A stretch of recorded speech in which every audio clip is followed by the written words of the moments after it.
The Bucks are just one home win away from the first NBA championship since 1971. That was before Kareem Abdul-Jabbar became Kareem Abdul-Jabbar.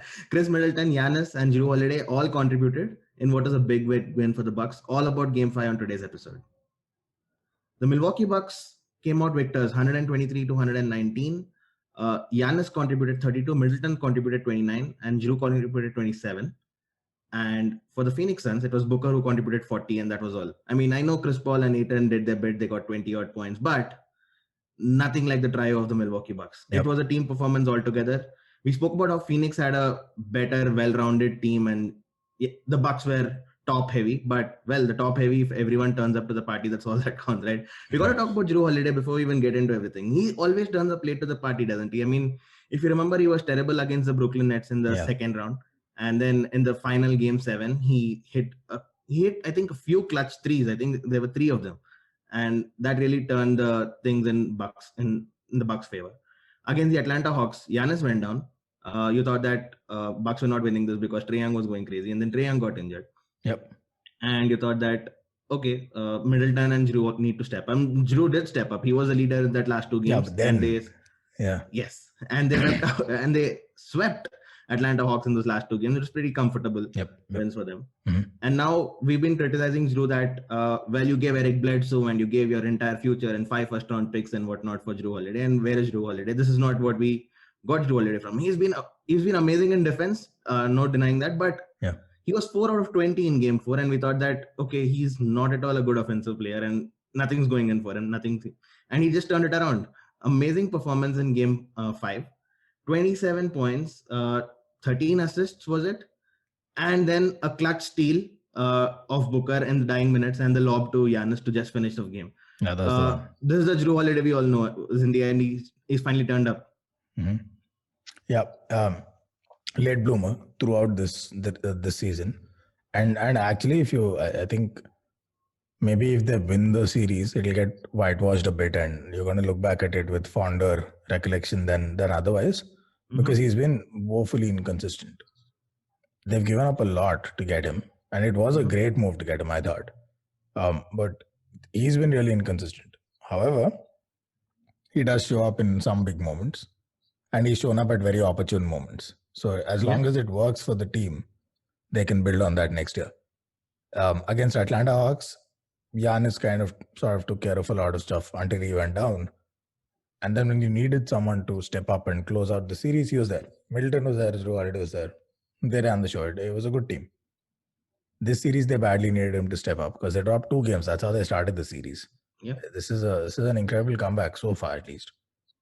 And I just want to say, in all of this, Jrue Holiday's offense, it still doesn't look very. There are games where he starts off aggressively, and that's kind of where he puts more points on the board. Mm-hmm. And like in this game, his efficiency, everything was up. I thought he had an all-round great game, but it doesn't happen that often. What is extremely reliable though is his defense, and just that one steal on Booker that closed out the game. That alone is worth those 3 first-round draft picks if they get them if they get the series right. But of course, how much are we sleeping on Giannis's greatness though in all this? And why I'm bringing up Giannis in a Jrue Holiday question is Jrue Holiday, we spoke about it. He's a late bloomer. Sometimes he shows up. Some series he disappears entirely. Some series he's not great in the first few games, and then suddenly he explodes into form. Middleton has always been inconsistent. There are games where he plays like prime Jordan, prime Kobe, and then there are games where he's like KCP, Nick Young, stuff like that. And he's incredibly inconsistent. So then you're looking at him and saying, okay, Chris Middleton, that was that every series has one Chris Middleton game moment where he dropped 40 something. And I'm thinking in all this, imagine what it feels like to be honest. Everyone else has a template and an excuse, right? Like Jrue, slow starter, but he contributes on defense, but he's trying like, hey, today he played well on a 13 assists. I mean, come on, Bledsoe didn't consistently give you that either. He's an upgrade, blah, blah, blah. Middleton, he's a great player. He's an all-star, easy Batman. I feel like slapping people who even ask the question, is he Batman? All of these guys, when they have an off game, are not the first to be blamed. When there is an off game and there is a defeat, there is only one name on everyone's minds. And then they get a nice, comfortable, convenient share of the credit when the team wins, which is fair to them. so unfair to Giannis. I think we're seeing one of the greatest NBA Finals performances that I can remember, at least in the last 2 decades. Not since Shaq have I seen this kind of dominance. Maybe LeBron in 1 or 2 of those finals, but this is something special. This is something special. Like if you ask me right now, even if the Suns come back in the series, unless Giannis screws up, he's been by far, by a country mile, the best player on court throughout the series. It's not even close. The only reason to give MVP to somebody else would be if he's not on the winning team, and because that's how it always goes. But otherwise, he's been the best player in the series. Absolutely. Giannis averages 32 points, 5 assists, and 13 rebounds over the course of the series. That is ridiculous. Even in the loss in game 2, I think he scored 42 points. In the first game, he got 20 points. Then he got 41 in the victory. Then he got in the Chris Middleton game, he contributed to 26. And now in the Jrue Holiday game, he contributes 30 again. Yeah, you said it. It's like he's there. You said yourself, right? Even in that loss, he got 42 points. Yep. That's the thing with Giannis. When they win, the conclusion that people so fallaciously take away based on just blind reading of stats is whenever Middleton has a good game, the Bucks win. Yeah, of course, because Giannis does 70% of the work, and he always has a good game. So obviously the other 30% matters. Giannis missed 7 of his 11 free throws. That doesn't even matter when you look at this game, right? Because he's doing so much on the defensive end of the floor. He's chasing down, getting blocks. He's blocking lobs now. Yep. He's everywhere. He's missing so many free throws, and it doesn't even matter. The Phoenix Suns the fans can count as much as they want, and it doesn't seem to bother him because he knows that, okay, this is the weak point of my game. It's probably the easiest skill you can have in basketball. That's his weak point. Yeah. And it's kind of scary that how good he is otherwise, that his free throws are not even being talked about now because, well, who cares? You miss a free throw, you win the offensive rebound, and nobody really cares anymore. Yeah, you get 2 points for making a shot than 1 shot for 1 point for a free throw. Yeah, he got the rebound, and didn't they score off that rebound in the clutch? Yeah, so that was. I mean, he passed it off to Chris Middleton, and Middleton got fouled, and Middleton is not missing free throws. He did miss one though. So he kind of converted 1 free throw of his into 2 Middleton free throws, which is double or quadruple the value. I take that. Smart play. No, I mean, his free throw shooting is inexplicably atrocious, and I've given up all hope of that ever improving. It's kind of like Shaq. You just assume when he goes to the line, just close your eyes, hope for the best end, and you move on. It's horrible, and there's no hope of improvement there. So there was this phase, right, with LeBron around say 2014 to 2018 until 2018, where anything that LeBron did, he was unstoppable. Do you think Giannis has reached that phase where he's unstoppable? Like you can put your entire defense around him. You can put 4 players to guard him, and he'll run through you and he'll dunk it. You think Giannis has reached that phase where he's the best player in the league, and then there is nothing you can do to stop him? Yeah, I don't know if. See, I think he's reached that stage where he commands that level of respect from the opposition. That every game plan is primarily built to stop Giannis, and then what else can you do? Right, like that's what happened to LeBron, right? Every game plan that a team came with is how do we stop LeBron, and if you stop him, that's it, game over. That is true for Giannis. That much he has achieved. I think with LeBron also, you had entire teams forming their lineups based on how to stop a LeBron team. Like the Clippers, I felt like their entire team selection, squad selection last season was how do we stop LeBron, and then they couldn't stop. Denver, was it that they were? Denver trashed them. Not trashed. I think Giannis has reached that level of respect, that Steph Curry, LeBron James gravity kind of situation where you have to commit 2 men, have to commit 3 men sometimes. I don't think anyone's that good that 4 people can't stop him. But I know that was a way of saying things, but I think he's commanded that level of respect where he's the primary threat to be neutralized. And the secondary threat to be neutralized. Until the ball's out of his hands, he's the only threat to be neutralized. And you know that's true of any player when you start talking about that team's championship capabilities, and your first place of starting the argument is who does he have around him. The moment you come to that, the who does he have around and the him, you know that him is at that level. It's a Steph Curry, it's a LeBron, where that's a given. So you're thinking, okay, what else can they do? Because whenever you talk about who's around him that can help him in a championship run, your primary assumption is A, he's that good, and B, he's absolutely going to get double and triple teamed in playoff games. So then who's going to step up? I think Giannis is at that level, that Steph Curry, LeBron level of importance, where you've got to have a bunch of plans, and even those might come apart. He's come a long way since being initially like the whole build a wall and you'll stop Giannis, it's still true, but it's becoming lesser and lesser relevant because now he has more ways to get around that wall. And he's also, not only has he added to his offensive arsenal of what he can do in the low post, to what he can do in terms of getting to the rim, how does he go there? Now he's Euro stepping, he's hitting those little fadeaway hook shots. Yeah. So he's done all that. But the other really nice thing to see and a welcome evolution to his game is he has now learned, and yeah, maybe this is a factor of the teammates he has now also, but he's learned how to use the team and interplay to unlock these walls that are formed whenever they're formed. Right. How do you use a slasher? So either it results in somebody else getting a neat shot, or it results in Giannis getting a better shot closer to the rim and stuff like that. Like a 1-2 pass to get around a defender or a screen to get around a defender. He's figured out things where he now plays to the team's benefit whenever somebody commits extra defenders on him. Either use his teammates to get around them or give it off to somebody in a better position to shoot. So it's good for the team. It's great to see the stuff that he does. Absolutely. Let's not forget the Suns came out in the first quarter and blitzed the Bucks. They led by 16 at the end of the first quarter, and that is the biggest lead in the NBA Finals since 1997 at the end of first quarter. Yeah. And you thought this was going to be just another runaway game because there are very few close games nowadays. You thought this was going to be another runaway game, and the Bucks really turned up in quarter 2 and quarter 3, and they just outscored the Phoenix Suns, not just catching back on the lead. In fact, they built a big lead themselves. Yep. What really went wrong for the Phoenix Suns in quarter 2 and quarter 3? Why were they just caught off guard? I think it was very interesting how this game progressed because they had a hot first quarter. I don't think we need to overthink this. They had a hot first quarter. Everything was falling. They were shooting lights out.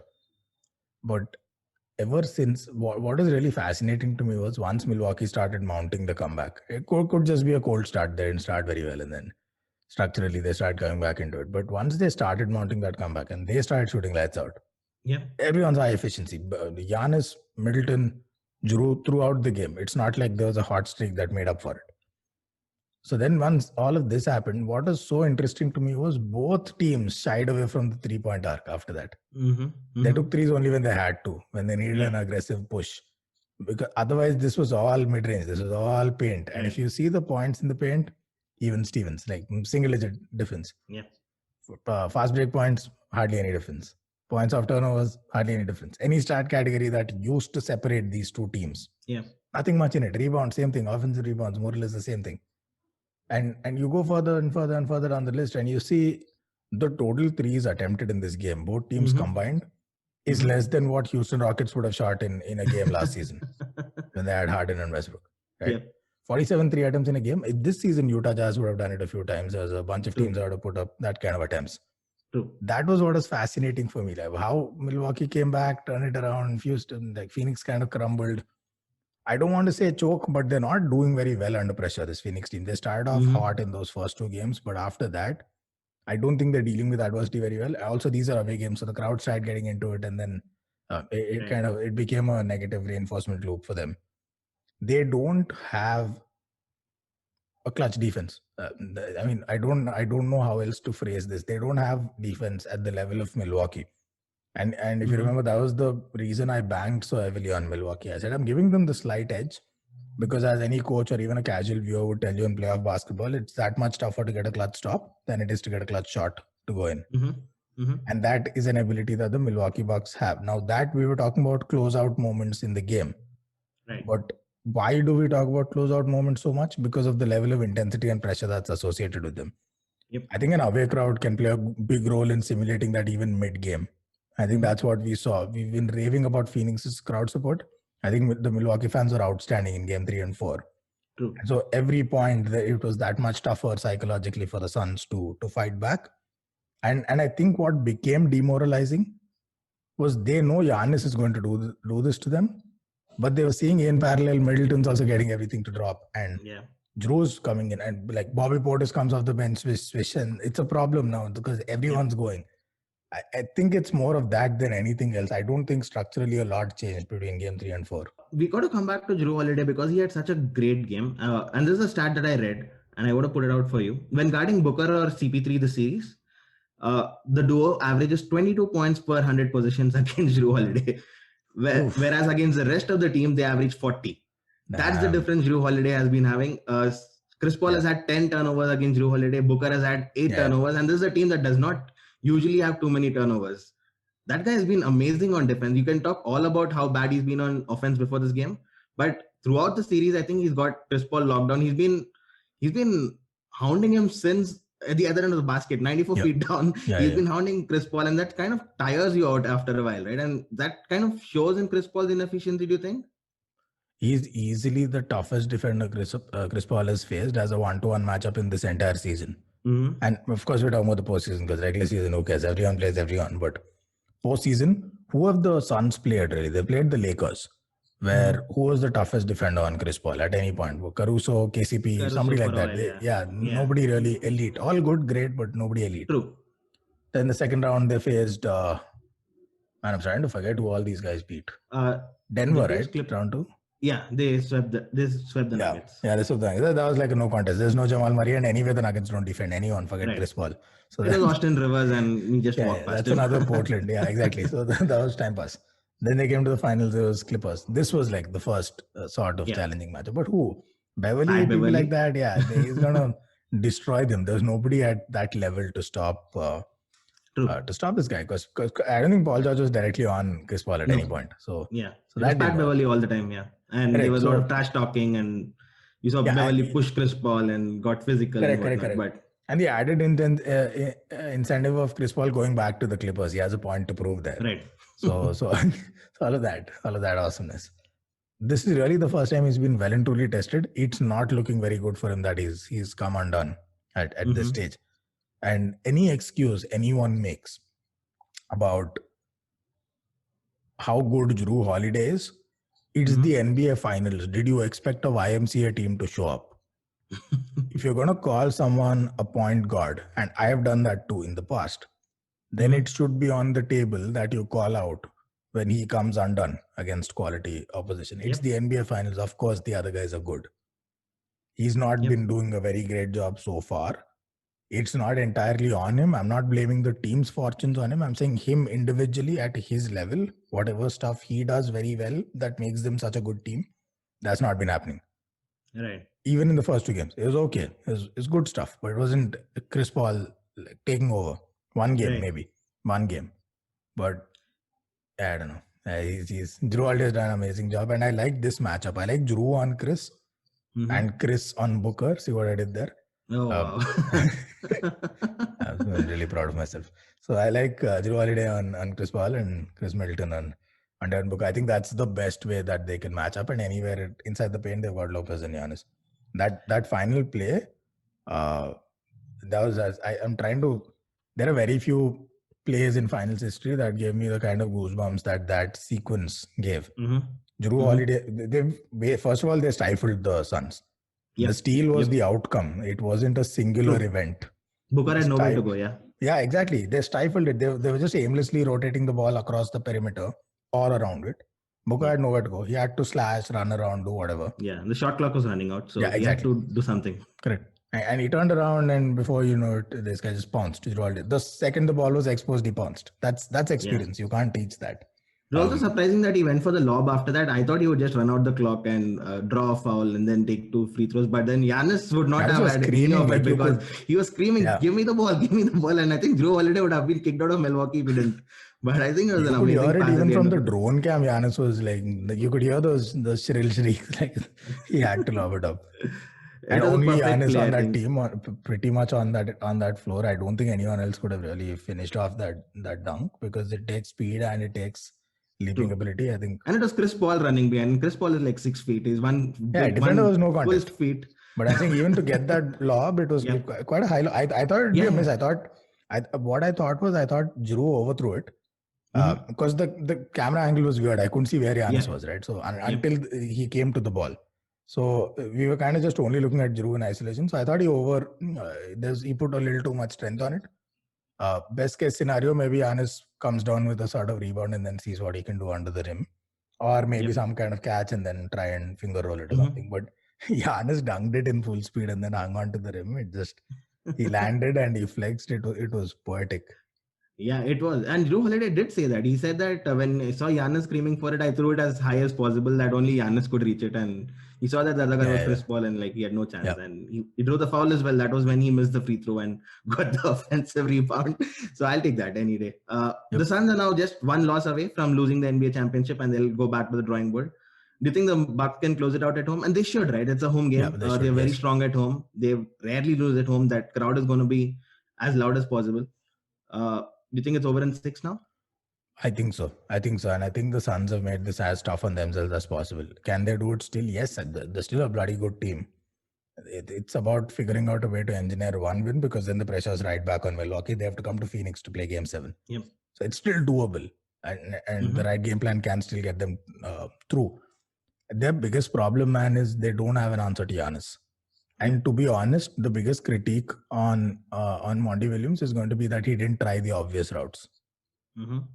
Everyone else tries the wall on Giannis. And if he still beats you, okay, then you've got to make adjustments. But they haven't played the wall all that much. Yep. And I don't think this team is above doing that kind of stuff because you've seen Chris Paul throughout his career. He isn't above doing dirty plays here and there to get the edge. He's competitive. He'll do whatever it takes. So I don't think this is like they look down upon that as a strategy. I don't think it's any of that. So then it's inexplicable why they believe single coverage on Giannis, especially from Crowder. Forget Ayton, they've put Crowder on him a bunch of times. Yeah. And hope that it's never going to, Giannis is going to destroy pretty much anyone in the league on single coverage. There are very few big men that can even remotely keep up. On somebody like an Embiid, Anthony Davis, it'll be a treat to watch. True. But even for them, it's going to be tough. So single coverage just doesn't work on players like this. It's like putting one guy on Steph Curry and saying, stop him. I don't care who that is. It's going to be a nightmare for that guy. He might get a few here and there, but you're still going to bleed more points than you should. Yep. You're still going to bleed more points than you would if you put a double team on him and force the ball out of his hands, right? Best player on any team, you force the ball out of his hands. I don't think they've done that, to be honest. So they made it really tough. I expect the Bucks to close it out. I can't rule out a Phoenix win, but I think this is now stacked in Milwaukee's favor, especially because it's a home game. If this was Phoenix, I'd still say edges with the Suns. True. I do too. I think Giannis is in that mode where he's like, I'm going to win this, come what may. You saw that guy hyperextend his knee just like 2 weeks ago, and he's playing like this. He made a block I think he'll just close on that knee. He made that clutch offensive rebound off that knee.